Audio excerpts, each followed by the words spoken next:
The human brain is a network of approximately 100 billion neurons. Different experiences create different neural connections which bring about different emotions. And depending on which neurons get stimulated, certain connections become stronger and more efficient, while others may become weaker. This is what's called neuroplasticity. Someone who trains to be a musician will create stronger neural connections that link the two hemispheres of the brain in order to be musically creative. Virtually any sort of talent or skill can be created through training. Rudiger Gamm, who was a self-admitted hopeless student, used to fail at basic math, and went on to train his abilities and became a famous human calculator, capable of performing extremely complex mathematics. Rationality and emotional resilience work the same way. These are neural connections that can be strengthened. Whatever you are doing at any time, you are physically modifying your brain to become better at it. Since this is such a foundational mechanism of the brain, being self-aware can greatly enrich our life experience.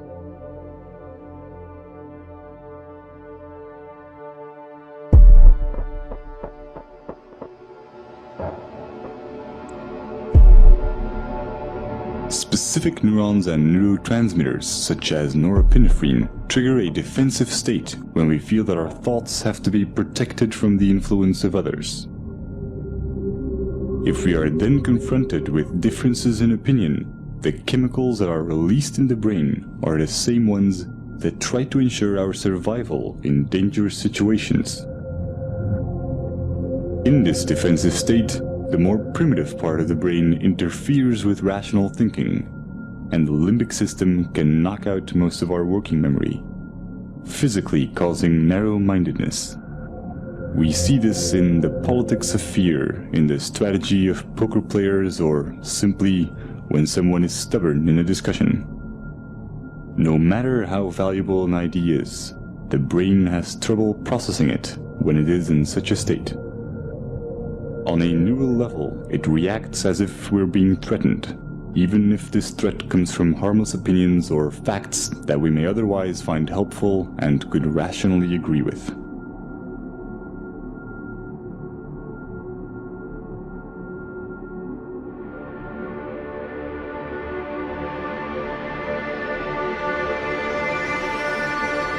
But when we express ourselves and our views are appreciated, these defense chemicals decrease in the brain, and dopamine neurotransmission activates the reward neurons, making us feel empowered and increasing our self-esteem.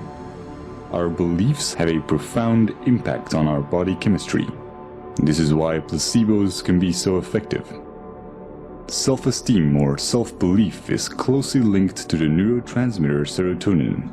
When the lack of it takes on severe proportions, it often leads to depression, self-destructive behavior, or even suicide. Social validation increases the levels of dopamine and serotonin in the brain, and allows us to let go of emotional fixations and become self-aware more easily.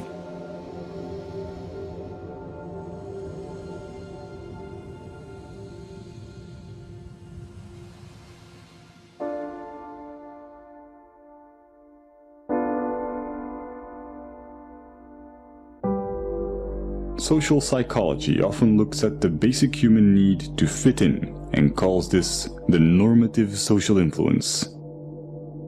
When we grow up, our moral and ethical compass is almost entirely forged by our environment, so our actions are often a result of the validation we get from society.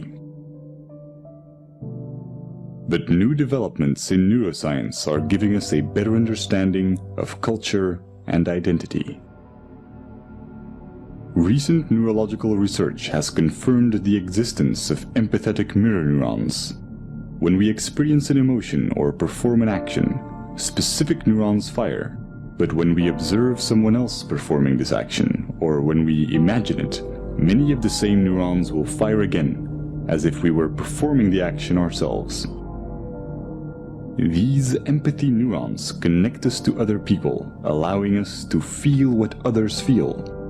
And since these neurons respond to our imagination, we can experience emotional feedback from them as if it came from someone else. This system is what allows us to self-reflect. The mirror neuron does not know the difference between it and others, and is the reason why we are so dependent of social validation and why we want to fit in. We are in a constant duality between how we see ourselves and how others see us. This can result in confusion in terms of identity and self-esteem, and brain scans show that we experience these negative emotions even before we are aware of them. But when we are self-aware, we can alter misplaced emotions because we control the thoughts that cause them. This is a neurochemical consequence of how memories become labeled when retrieved and how they are restored through protein synthesis. Self-observing profoundly changes the way our brain works. It activates the self-regulating neocortical regions, which give us an incredible amount of control over our feelings. Every time we do this, our rationality and emotional resilience are strengthened. When we are not being self-aware, most of our thoughts and actions are impulsive. And the idea that we are randomly reacting and not making conscious choices is instinctively frustrating. The brain resolves this by creating explanations for our behavior and physically rewriting it into our memories through memory reconsolidation, making us believe that we were in control of our actions. This is also called backward rationalization, and it can leave most of our negative emotions unresolved and ready to be triggered at any time. They become a constant fuel to our confusion, as our brain will keep trying to justify why we behaved irrationally.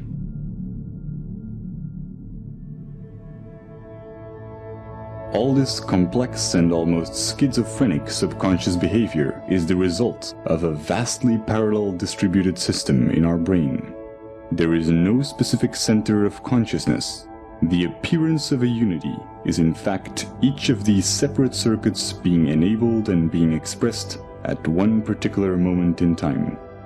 Our experiences are constantly changing our neural connections, physically altering the parallel system that is our consciousness.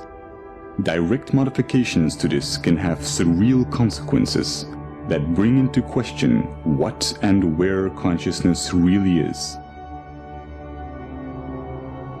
If your left cerebral hemisphere were to be disconnected from the right, as is the case in split brain patients, you would normally still be able to talk and think from the left hemisphere, while your right hemisphere would have very limited cognitive capacities. Your left brain will not miss the right part, even though this profoundly changes your perception. One consequence of this is that you can no longer describe the right half of someone's face, but you will never mention it. You will never see it as a problem or even realize that something has changed. Since this affects more than just your perception of the real world and also applies to your mental images, it is not just a sensory problem, but a fundamental change in your consciousness.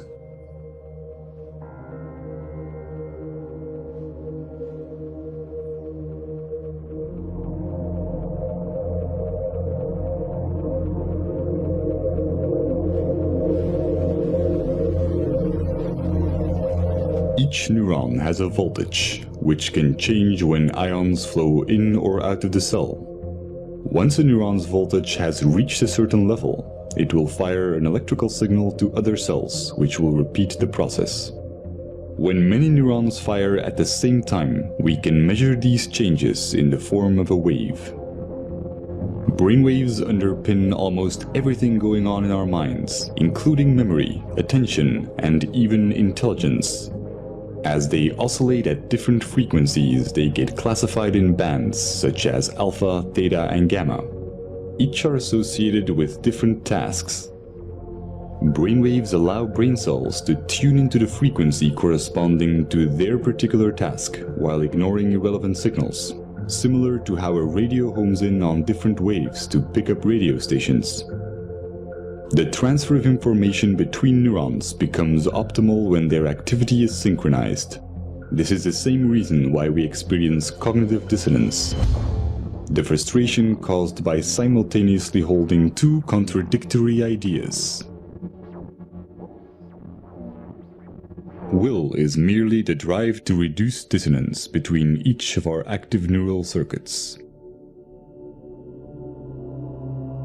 Evolution can be seen as the same process where nature tries to adapt or resonate with its environment. By doing so, it evolved to a point where it became self-aware and began to ponder its own existence. When a person faces the paradox of wanting purpose while thinking that human existence is meaningless, cognitive dissonance occurs. Throughout history, this has led many to reach for spiritual and religious guidance, challenging science as it failed to give answers to existential questions, such as why or what am I?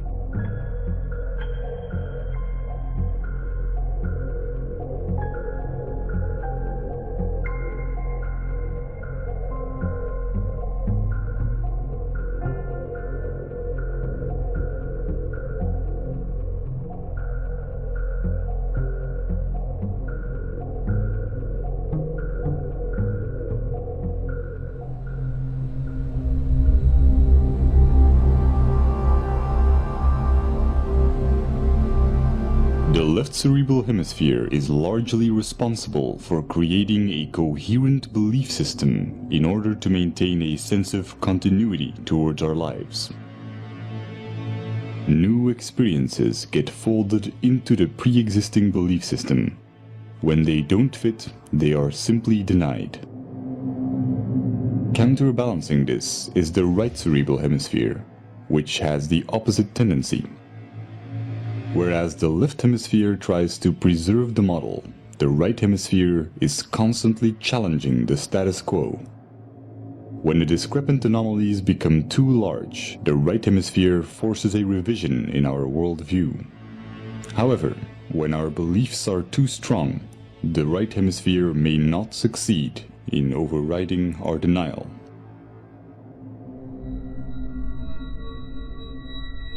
This can create a profound confusion when mirroring others. When the neural connections that physically define our belief system are not strongly developed or active, then our consciousness, the unity of all the separate active circuits at that moment, may consist mainly of activity related to our mirror neurons. Just as when we experience hunger, our consciousness consists mostly of other neural interactions for consuming food. This is not the result of some core self giving commands to different cerebral areas.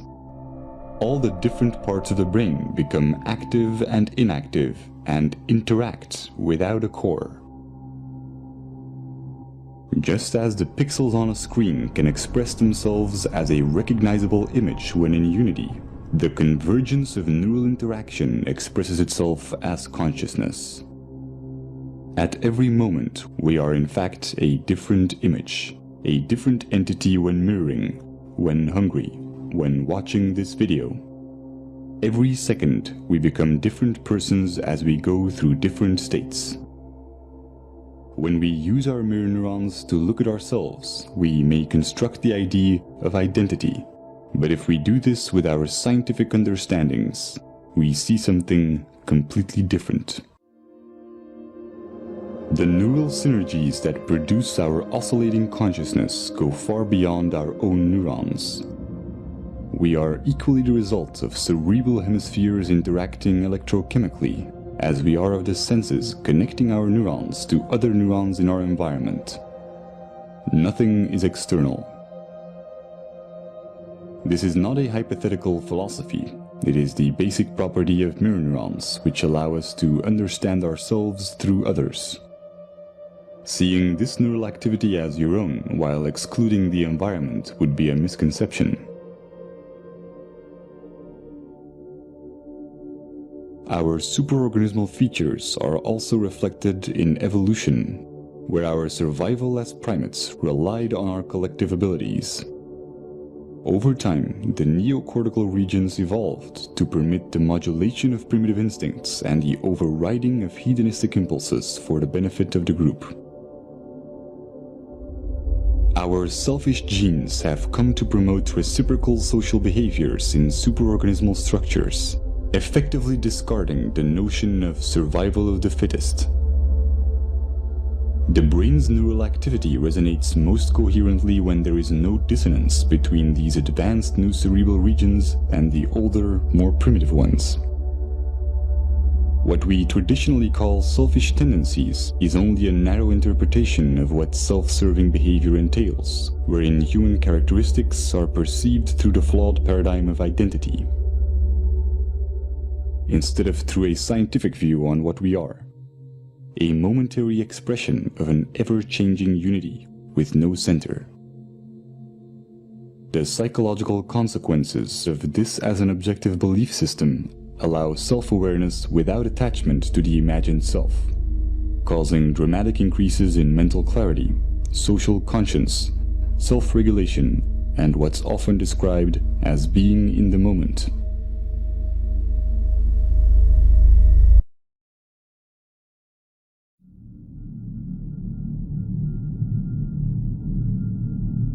The common cultural belief has mostly been that we need a narrative, a diachronic view on our life to establish moral values. But with our current understandings of the empathic and social nature of the brain, we now know that a purely scientific view with no attachment to our identity or story yields a far more accurate, meaningful, and ethical paradigm than our anecdotal values. This is logical since our traditional tendency to define ourselves as imaginary individualistic constants neurally wires and designs the brain towards dysfunctional cognitive processes, such as compulsive labeling and the psychological need to impose expectations.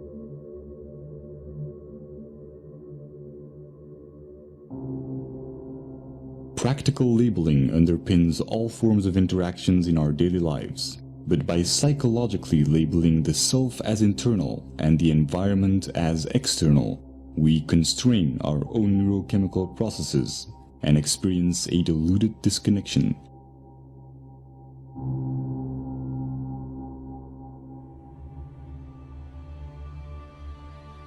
Growth and its evolutionary side effects, such as happiness and fulfillment, are stimulated when we are not being labeled in our interactions.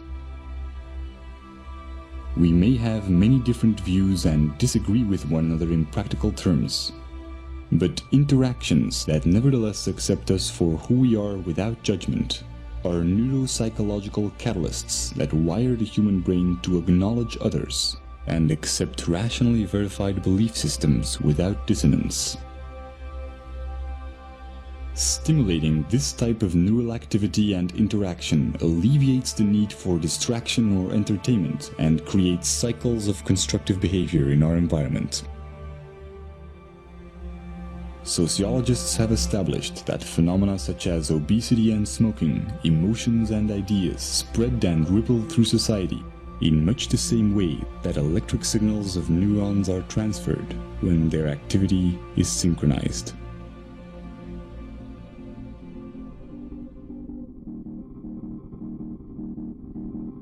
We are a global network of neurochemical reactions, and the self-amplifying cycle of acceptance and acknowledgement, sustained by the daily choices in our interactions, is the chain reaction that will ultimately define our collective ability to overcome imagined differences and look at life in the grand scheme of things.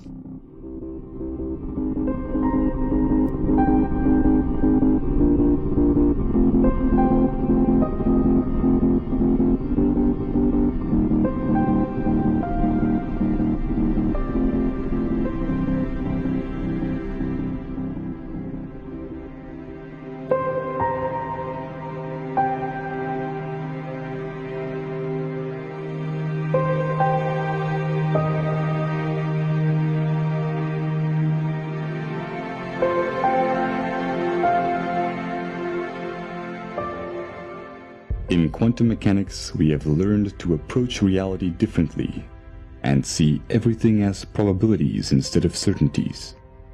In a mathematical sense, anything is possible. As well as in science as in our daily lives, the extent to which we can calculate or figure out probabilities is determined by our intellectual capability to recognize patterns. The less biased we are, the clearer we can identify these patterns and base our actions on reasonable probabilities. Since it's in the very nature of our brain's left hemisphere to deny ideas that do not fit into our current paradigm, the more attached we are to a belief system, the less able we are to make conscious choices for ourselves. But by observing this process, we expand our awareness and enhance our free will. It is said that wisdom comes with age, but with openness and skepticism, the key principles of the scientific method. We don't need decades of trial and error to sort out which of our convictions may be improbable. The question is not whether our beliefs are right or wrong, but whether or not being emotionally attached to them is more or less likely going to benefit us. There is no such thing as a free choice while being emotionally attached to a belief system. The moment we are self-aware enough to realize this, we can truly work together to figure out the real odds of what will benefit us the most.